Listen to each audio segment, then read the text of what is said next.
Thank you for watching my channel. Make sure you like, comment, and subscribe. Like, this nigga's a master manipulator. Like, he was working like clockwork. My dude had us all put out in like 2 years. My dude's a pro. I grabbed a duffel bag, I put whatever I could into it. My best friend was like, oh, well, you can stay with me for as long as you need. My mom will be cool with it, blah, blah, blah. And I'm like, okay. So I get to her house and I tell her mom what happened. And mind you, her mom has done a similar thing, but she learned from it. She progressed from it, and it was something she would never do again, and it was years back. So she was like, why would your mom do that? You know, with us being older, more vocal, she's like, how could she even go through with that process of getting rid of y'all for a man? Blah, blah, blah, blah. So, you know, they're talking about it. My ass is in tears at this point, because I'm like, damn, my mom just basically chose him over me. It finally hit my ass. that obviously she didn't love me unconditionally. And her love was not everlasting. Her love was conditional. Her love was limited. And at that point I just didn't want it no more. Because I'm like, well, obviously it's not something that I expected a mother to give her child. And since I didn't expect it, I'm not going to accept it. So I stayed with my best friend for a few weeks. And boy, when I tell you, I had fun. Well, not a few weeks, a few days. I had fun. No, it was a few weeks. I had fun, okay? My mom had just started letting me go to parties, but my stepdad, like, I was really mature for my age. I knew how to handle myself. I was responsible. But my stepdad, as soon as he saw me having even a little bit of fun, he took that away, of course, and restricted all of that. So I only got to go to a couple of parties. My cousin and my best friend partied nonstop all the time. I was having the best time of my life. And then one day her mom was like, oh, well, I can't afford to feed all your mouths. Now, mind you, I didn't even eat at their house because I felt like I didn't contribute, so I didn't deserve to eat there. So I'm eating at school, or I'm stopping at my dad's house along the way home because I hadn't told him what happened yet. But she was like, there's too many mouths to feed, blah, blah, blah. You're going to have to find yourself somewhere to go because I thought your mom would have came around by now. I'm like, oh, shit, I'm getting put out of another place, okay? Oh, my God. So I call myself running away to my little boyfriend's house. Now, at this point in time, I was dating this dude. We're going to call him Q because his name started with a Q, and I don't want to give too much details. But he was his mom didn't like me. His siblings had ugly ass hood rat girlfriends, so they used to have so much to say. And the main issue that his family had with our relationship is that we didn't have sex. First of all, I'm 15, if not 16. I'm not worried about having sex with him. It's not even crossing my mind until they and him started pushing me. They was literally pressuring me. His mom would be like, oh, well, he's my only son that doesn't have kids yet. Like, yep, and if he stay with me, he's gonna continue to not have kids. Me and her didn't get along after that. She used to be like, oh, why don't you sit down in here and play cards with me? Bitch, mind you, me and him got into an argument. He told me everything his mom said about me. She called me a hoe, all types of stuff, because she swore I was cheating on him with this girl on Facebook because the girl called me bae. First of all, bae was a non-sexual term at this point in time. Like, bae was just bae. So I'm like, okay, why the fuck this bitch want me to sit down and kumbaya in her face and play cards and talk when she talks all this shit about me behind my back? But, you know, then I came to my senses. I'm like, I'm in her house. I have to respect her. So we're sitting down, we're chilling, and I don't smoke weed. That was flag number 2. Like, it was just too much pressuring for me to do stupid ass, dumb ass shit that I didn't care to do. So that didn't last long because he was cheating on me, and me being there made it hard for him to cheat on me. But I didn't care that he was cheating, I'm not gonna lie, because I had no intentions on having sex with him. I didn't think it was gonna last long term because he didn't even know where his future was going, and he was almost 18. and still didn't know where his future was going. I think he turned 18 like 3 months down the line. Oh, but I was there for food. Like when I stayed with my cousin, my best friend, I used to go to his house if I didn't go to my dad's house to eat, because he would cook for me, which was a great give and take. He got emotional, mental, and studious help. And I got food, bitch. I got food. Because other than that, I probably would have starved. So, you know, at that point in time, I was just doing whatever I had to do. Because I was hungry as fuck. And it came to the moment of telling my dad that I got put out. Now, I didn't tell him why, because my dad, I actually found out because me and my dad didn't talk for a while, because I felt like he didn't love my ass either. So once I told him I got put out, he asked why, of course, and I didn't tell him why because his heart had just started failing and he needed a new heart. He was on the wait list. I'm like, this would just be extra stress. I'm not gonna tell him none of that.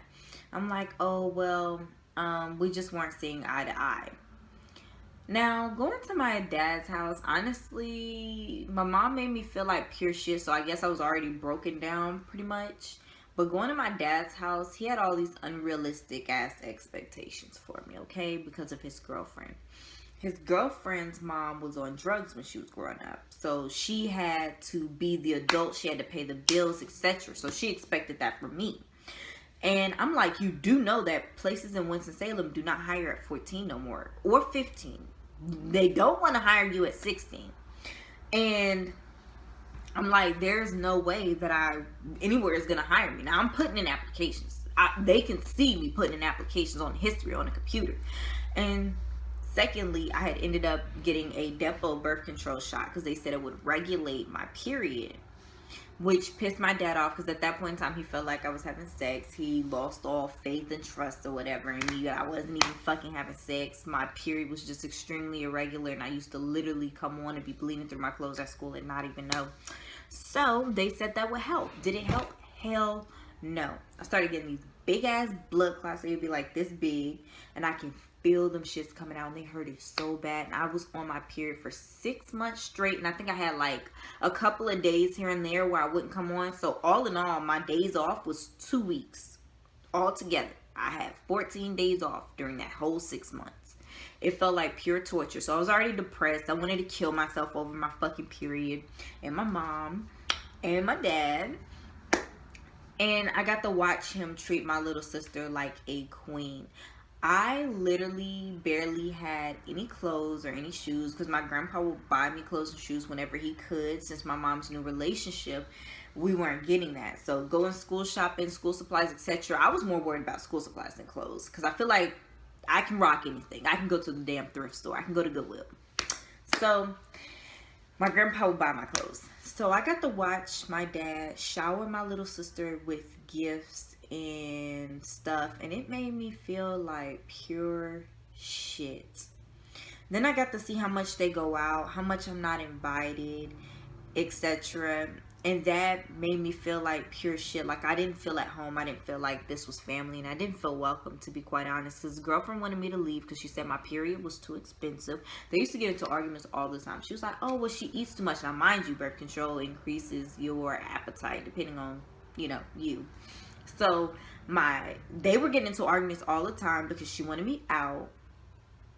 And I'm just sitting there depressed. I started having like lucid dreams where I see myself laying in bed, but sometimes it would be like I'm asleep, I'm in bed, I can't move, but my eyes are open, I'm looking around,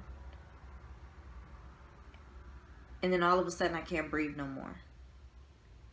Now, let me tell you, one time I couldn't move. I felt something on my face. Okay, on my face.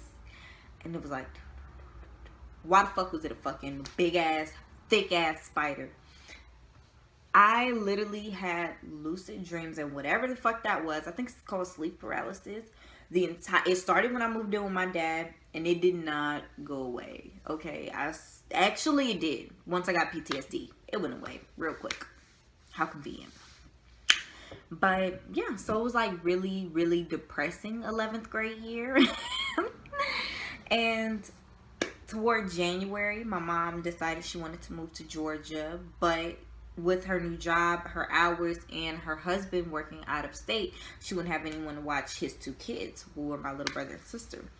And so she asked me if I would move back in with them so I could babysit. My dad was like, "Are you sure you want to move back in with them? Blah, blah, blah. Because they're just using you as a babysitter, blah, blah, blah." And it hurt hearing it, but I knew it was the truth. But my dad's girlfriend is already thinking about putting his ass out, him and his heart condition, because she's ready for me to leave. So I'm like, yeah, I don't want to cause too much conflict. And then I could hear them arguing, "Oh, why would you ask her if she's sure and tell her what's going on, blah, blah, blah." So, you know, I was like, I might as well leave because I'm unwanted practically everywhere. Why stay? And I moved to Georgia with my mom. And we ended up moving in with my uncle, because in Georgia, a lot of leasing companies don't accept offer letters or out-of-state check stubs. And so that became a big issue. So we moved in with my uncle. And it was great, because my uncle actually made me feel love for the first time in a minute, like a few years. It was great, but it was short-lived. Now, mind you, my uncle stayed in Bankhead, so I kind of had some growing up to do. I had to become more street smart, which was something I lacked. I'm not gonna lie to you, I lacked. So, all in all, this is the story about the time I got put out and the time I ran away to go stay with my boyfriend, okay? Because that's where I went, and nobody knew. But nobody called the police either. They wasn't looking for my ass. They was probably like, "Damn, thank God, that's one less mouth to feed." But I appreciate you for watching. Thank you. Thank you for watching part 1. Part 2 is going to deal with me running away, where I went, of course, and where I went after I got put out too. Girl, it was hectic.